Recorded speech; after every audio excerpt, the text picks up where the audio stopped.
오늘 이제 여호사밧이 왕이 되었습니다. 여호사밧이라는 뜻은 하나님이 재판장이 되신다, 이런 뜻입니다. 하나님이 재판장이 되신다, 이런 뜻이에요. 자, 여기 보니까 처음으로 이제 이런 평가를 받습니다. 3절에 보니까 중간에 그가 그의 조상 다윗의 처음 길로 행하여, 이렇게 이야기를 합니다. 이게 이제 왕들 가운데 최고의 찬사입니다. 하나님의 믿음의 눈으로 평가해 봤을 때 최고의 평가가 뭐냐? 다윗의 길로 행했다라고 하는 것입니다. 이렇게 평가받은 유다에, 이스라엘은 아예 없어요. 북이스라엘은 아예 없고 남유다에는 지금 처음으로 여호사밧이라는 왕이 하나님께 그런 평가를 받습니다. 그럼 어떻게 행했길래 그랬는가? 여기 3절 끝에 바알들에게 구하지 아니하고, 바알들에게 구하지 않았습니다. 누구에게 구했습니까? 4절에 보니까 오직 그의 아버지의 하나님께 구하며, 이렇게 이야기를 하죠. 그러니까 항상 우리 앞에는 두 가지 길이 있습니다. 성경에는, 세상에는 길이 많다 이렇게 얘기하지만 성경에는 하나님이 우리에게 보셨을 때는 길은 딱 두 가지밖에 없습니다. 다윗의 길이냐, 아니면 이방 왕들의 길이냐, 딱 이 두 가지입니다. 또 바알들에게 구하느냐, 아니면 여호와께, 하나님께 구하느냐, 이 두 가지 길밖에 없다라는 거예요. 하나님이 우리에게 원하시는 것은 하나님께 대한 분명한 태도입니다. 두 가지 길 가운데 너는 어디에 있느냐, 너는 어느 쪽이냐 라고 이야기를 하는 것이죠. 그래서 거룩한 길은 뭐냐? 하나님의 길에 서는 것입니다.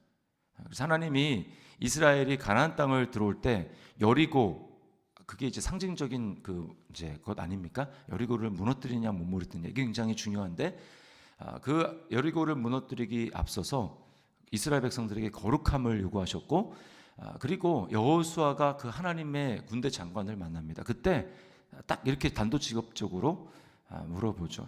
여호수아가 누구 편이냐라고 할 때 그 군대 장관은 이렇게 오히려 거꾸로 얘기합니다. 나는 누구 편도 아니고 나는 누구 편도 아니다, 이렇게 이야기를 합니다. 그것은 우리에게 뭘 얘기해 주냐면, 하나님을 내 편으로 삼는 것이 중요한 게 아니라 당신들이, 너희가 하나님 편에 서 있느냐, 이게 중요하다. 하나님 편에 서 있느냐, 아니면 이방의 길에 서 있느냐라고 하는 것을 우리에게 묻는 것입니다. 예수님도 말씀하셨죠. 너희가 하나님을 섬기든지 아니면 재물을 섬기든지 둘 중에 하나다. 딱 까놓고 얘기하면 이 둘 중에 하나입니다. 우리는 하나님을 섬기고 있는가, 재물을 섬기고 있는가. 이 세상의 핵심의 그 가치는 재물입니다. 만몬. 그리고 하나님 나라를 추구하든지 이 세상을 추구하든지, 성령으로 심든지 육체를 위해서 심든지, 의의 병기로 하나님께 나의 육체를 드리든지 아니면 불의의 병기로 죄에게 순종하게 하든지, 둘 중에 딱 하나밖에 없다라는 거예요. 이 새벽에 우리는 물어야 됩니다. 나는 오늘 무엇을 추구하고 무엇을 선택할 것인가? 자, 여기 6절 말씀해 보니까 이렇게 이야기합니다. 그가 전심으로 여호와의 길을 걸어 산당들과 아세라 목상들도 유다에서 제거하였더라. 하나님의 길에 선다라는 것은 전심으로 하나님을 추구하는 것입니다. 성경에 그래서 두 마음을 품는 것을 하나님은 좋아하지 않습니다. 두 마음. 하나님께 전심으로 마음의 전부를 드리는 것이죠. 이게 믿음이라고 하는 것입니다. 로마서 12장 1절과 2절에 그러므로 형제들아, 내가 하나님의 모든 자비하심으로 너희를 권하노니 너희 몸을 하나님이 기뻐하시는 거룩한 산 제물로 드리라. 거룩한 산 제물로 하나님께 드리는 것이 어떤 뜻입니까? 그 다음 절에 보면 2절에 너희는 마음을 새롭게 함으로 변화를 받아 하나님의 선하시고 기뻐하시고 온전하신 뜻이 무엇인지 분별하도록 하라. 우리 날마다 그렇게 선택해야 됩니다. 내 몸을 하나님께 의의 병기로 산 제물로 드립니다. 그 말은 내가 하나님이 기뻐하시는 뜻대로 행하고 마음을 새롭게 해서 날마다 주님을 선택합니다 라고 하는 것이죠. 그것은 하나님을 마음을 전심으로 하나님을 사랑하는 것인데, 다르게 얘기하면 하나님을 마음을 다해서 사랑했기 때문에 다른 것에 마음을 주지 않는 것입니다. 요한일서 2장 15절 16절 이 세상이나 세상에 있는 것들을 사랑하지 말라. 누구든지 이 세상을 사랑하면 아버지의 사랑이 그 속에 있지 아니하니. 명확해요. 성경은 명확합니다. 이것 아니면 저것이에요. 하나님을 마음을 다해서 사랑합니까? 그러면 이 세상을 사랑하지 않는 것입니다. 자, 그러면 하나님을 전심으로 사랑한다는 것이 구체적으로 우리에게 어떤 것인가? 그것이 오늘 7절부터 9절이 우리에게 보여주는 것입니다. 하나님을 전심으로 사랑한다는 건 뭔가? 그것은 바로 내가 말씀의 사람이 되고 말씀의 공동체가 되게 힘쓰는 것입니다. 여기 이제 7절에서 9절이 얘기하는 게 뭡니까? 이것도 거의 처음 나오는 것 같아요. 뭐냐면 가르치게 하는 것입니다. 가르치게. 여기 계속해서 나오는 게 뭐냐? 방백들, 지도자들을 보내서 7절 끝에 가르치게 하고 이렇게 얘기하죠. 여러 유다 성읍에 보내서 가르치게 합니다. 또 그들과 함께 8절에 보니까 레위 사람을 보냈어요. 그리고 8절 끝에 보니까 또 저희와 함께 제사장 엘리사마와 여호람을 보내었더니, 가르칠 수 있는 지도자 레위 사람 제사장들을 보내서 뭘 합니까? 9절에 그들이 여호와의 율법책을 가지고 유다에서 가르치되 그 모든 유다 성읍들로 두루 다니며 백성들을 가르쳤더라. 구약에 가르쳤다라고 하는 내용 거의 처음 나오는 것 같아요. 거의 처음. 가르쳐야 되는 것입니다. 내가 하나님을 전심으로 사랑해서 하나님의 말씀의 사람이 돼야 되죠. 그래서 복 있는 사람은 누굽니까? 이렇게 하지 않고 그 다음에 여호와의 율법을 즐거워하여 그의 율법을 주야로 묵상하는도다. 하나님을 사랑하기 위해서 하나님의 말씀을 통해서 하나님이 어떤 분이신지를 우리는 깊이 알아가야 되는 것입니다. 피상적으로 아는 것이 아니라 구체적으로 알아가야죠. 하나님의 어떤 성품을 가지고 계시고 주님 무슨 일을 하시며 무엇에 관심을 가지고 계시는가? 나도 거기에 관심을 가져야 되겠구나. 이렇게 하나님을 구체적으로 깊이 알아가야 하는 것입니다.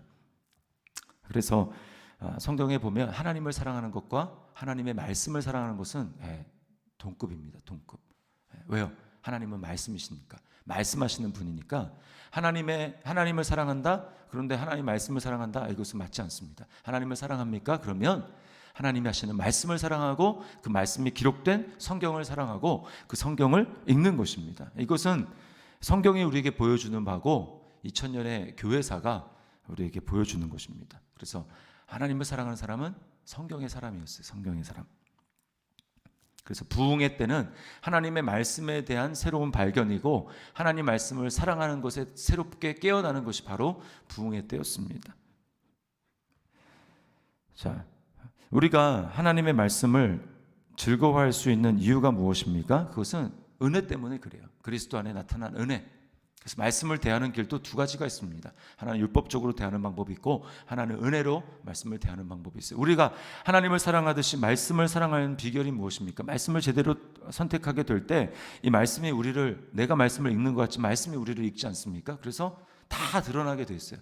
우리 안에 있는 불순한 것들이 다 드러나게 되면 결국 어떻습니까? 딱 두 가지밖에 없죠. 심판이냐 아니냐. 그 말씀대로 하면 우리는 심판받아야 되는데 우리가 말씀을 그럼에도 불구하고 사랑할 수 있는 이유는 예수님이 우리를 위해서 심판을 받으셨기 때문입니다. 예수님은 다 드러나도 하나님께 심판을 받지 않을 뿐이지만 스스로 우리를 대신해서 심판을 자처하시고 우리를 대신해서 불순종한 대가를 다 받으신 분이 예수님이기 때문에 우리는 더 이상 말씀이 우리를 다 읽어서 우리가 죄인인 게 드러나도 더 이상 하나님 앞에 심판을 받지 않잖아요. 그러니까 마치 아이가 조금 떨어진 엄마 이제 그 걸음마를 시작하면 자꾸 넘어지지 않습니까? 그래도 그 아이가 두려워하지 않고 계속해서 시도할 수 있는 이유는 엄마니까 그렇게 할 수 있는 거죠. 하나님과 우리의 관계가 달라졌기 때문에 우리는 말씀이 더 이상 우리에게 두렵기만 한 존재가 아니고 내가 하나님의 은혜로 오늘 말씀으로 다시 도전할 수 있구나 라고 하면서 은혜로 다시 일어나서 걸어가는 것입니다. 계속 다시 넘어지면 다시 회개하고 주님 바라보면서 다시 그 말씀으로 순종하고 계속해서 걸어갈 수 있는 거죠. 그러면 어떻게 됩니까? 아이가 걸음마를 통해서 결국은 성장하고 이제 넘어지지 않게 되는 것처럼 우리가 계속해서 하나님 은혜 가운데 말씀을 사모하고 말씀을 사랑하고 계속 진리 가운데 나가다 보면 계속 우리는 진리로 우리 내면이 강해지고 그렇게 되는 것이죠. 우리뿐만이 아니고 우리 주변을 그런 말씀의 환경으로 만드는 것이 중요합니다. 오늘 이제 그걸 얘기를 하는 거예요. 여호사밧이 자신이 하나님을 그렇게 사랑하고 전심으로 사랑하고 말씀을 따르는 사람이 됐을 뿐만 아니라 온 백성들을 그렇게 가르쳤다는 것입니다. 그러니까 우리가 여기서 알 수 있는 게 뭡니까? 우리 교회 공동체는 말씀의 공동체가 되어야 된다는 거예요. 말씀의 공동체. 그것이 우리를 살리게 되는 것입니다. 환경이 우리를 만드는 거예요. 나 혼자만 말씀의 사람 될 뿐만 아니라 그러기 위해서 말씀의 공동체가 되어야 합니다. 초대 교회가 그랬어요. 구약만 그런 것이 아니고 초대에 예수님이 그렇게 하셨고, 그래서 오순절 성령이 부어지니까 사람들이 교회에 들어왔을 때 어떻게 합니까? 사도들의 가르침을 받기에 힘썼죠. 그리고 그들이 또 각자 집에서 모이면서 어떻게 했습니까? 골로새서 3장 6절 16절 말씀에 그리스도의 말씀이 너희 속에 풍성히 거하여 모든 지혜로 피차 가르치며 권면하고. 우리가 모였을 때 이런 일이 일어나야 됩니다. 모였을 때 서로 말씀을 나누는 거예요.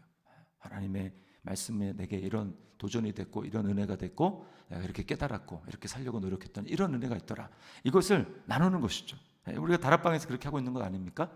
그리고 또 간증들을 나누는 것입니다. 그러면 얼마나 그 공동체가 피차에 말씀의 권면을 받고 그래 다시 이렇게 살아야지 그러면서 하나님이 원하시는 그 길을 걸어가는 것이죠.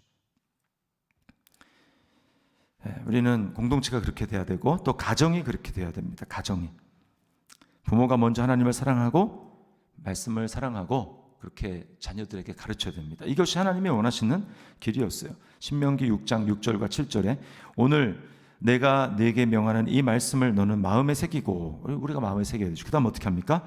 내 자녀에게 부지런히 가르치며 집에 앉았을 때든지 길을 갈 때든지 누워있을 때든지 일어날 때든지 이 말씀을 강론할 것이며. 그러니까 부모의 책임은 무엇입니까? 그냥 자리 피고 그냥 세상에 뒤지지 않게 잘 뒷바라지하는 거, 여기서 끝나면 초보죠. 초보 아닙니다. 우리가 자녀를 말씀으로 가르칠 수 있을 정도가 되기 위해서 우리는 말씀을 열심히 배워야 되는 거예요. 열심히 배우고 열심히 알고 말씀을 열심히 분별해서 자녀들에게 말씀을 가르쳐야 됩니다. 내가 말씀을 가르칠 실력이 안 된다. 그러면 열심히 배워야 됩니다. 말씀을 열심히 배워서 자녀들에게 진리의 말씀을 바로 가르치고 하나님 나라의 원리를 바로 가르치고 하나님 나라의 가치관을 바로 심어주고, 그래서 이 혼탁한 세대 가운데 자녀들을 신앙으로 키우는 이 주체가 주일학교가 아니에요. 주일학교는 그냥 보조적인 도움을 주는 곳입니다. 부모입니다. 부모. 그러니까 우리가 그렇게 해야지 되고요. 안 되면 그 이성희 권사님 간증 들었는데 코미디언, 개그우먼 뭐라고 합니까? 이제 과외라도 시키는 거죠. 과외. 말씀을 내가 잘 가르칠 능력이 없다. 그러면 학원을 보낼 게 아니고 우리는 말씀을 이제 가르칠 수 있는 교사 붙여서 말씀의 과외를 받게 하는 거예요. 창세기부터 요한계시록까지 성경 전체를 쫙 펴서 하나님의 구원 역사가 뭐고 이렇게 해야죠. 그래서 말씀의 공동체, 내가 말씀의 사람이 되고 말씀을 사랑하고 말씀의 공동체가 되어야 되고, 그렇게 하는 것이 구체적으로 우리는 세상의 길이 아니고 하나님 나라의 길을 계속해서 걸어나갈 수 있는 그런 유일한 방법이 되는 것입니다. 오늘도 이 말씀을 기억하면서 진리의 말씀 위에 굳게 서서 하나님을 사랑하며 하나님께 우리의 마음을 전심으로 드릴 수 있는 우리 저와 여러분의 삶이 될 수 있기를, 오늘 한날이 될 수 있기를 주님의 이름으로 축원합니다. 기도하겠습니다. 하나님 아버지 감사합니다. 우리도 일생을 지났을 때 하나님의 눈으로 보았을 때에 다윗의 길을 걸어갔고 예수님의 길을 걸어갔다고 그렇게 평가받을 수 있는 사람들이 될 수 있도록 주님 우리에게 은혜를 베풀어 주시옵소서. 우리의 마음을 오직 하나님께 드리며 주님 의의 병기로 주님 앞에 쓰임 받을 수 있는 삶이 될 수 있도록 하나님께서 은혜를 베풀어 주시옵소서. 날마다 정말 하나님의 말씀을 사랑해서 날마다 그 말씀을 통해 주님을 깊이 알아갈 수 있도록 인도하여 주시고, 하나님의 구원의 경륜과 하나님의 정말 성품이 어떤 것인지를 깊이 깨닫고 우리가 성령으로 말미암아 그렇게 변화될 수 있도록 힘쓰는 저희들이 되게 도와주시옵소서. 우리 더시티 사랑의 교회가 말씀의 공동체가 되기를 원합니다. 우리 모든 성도들이 주님 말씀을 알기를 힘쓰고, 그래서 모였을 때에 우리 입에서 나오는 것이 세상의 가치가 아니라 하나님의 말씀으로 우리의 은혜를 나누며, 그래서 각자가 서로 주님 어떠한 사람이 오든지 간에 그 안에 주님 말씀으로 도전받게 도와주시고 하나님 나라를 소망하게 도와주시고 날마다 주님께 나아가게 힘쓰는 우리 믿음의 공동체가 되게 도와주시옵소서. 더 나아가서 우리 더시티 사랑의 교회에 속한 모든 가정들이 주님 말씀의 공동체가 되어서 주님 부모가 자녀들을 믿음으로 가르치고 주님 가족 안에서도 이러한 역사가 나타날 수 있도록 우리 주님이 함께하여 주시옵소서. 주님 감사합니다. 오늘도 주님 앞에 믿음으로 나아가오니 우리를 만나주시고 주님을 간절히 부르짖고 찾을 때에 우리에게 함께하시고 주님의 임재로 하루 동안 승리할 수 있도록 도와주시옵소서. 예수님의 이름으로 기도드리옵나이다. 아멘.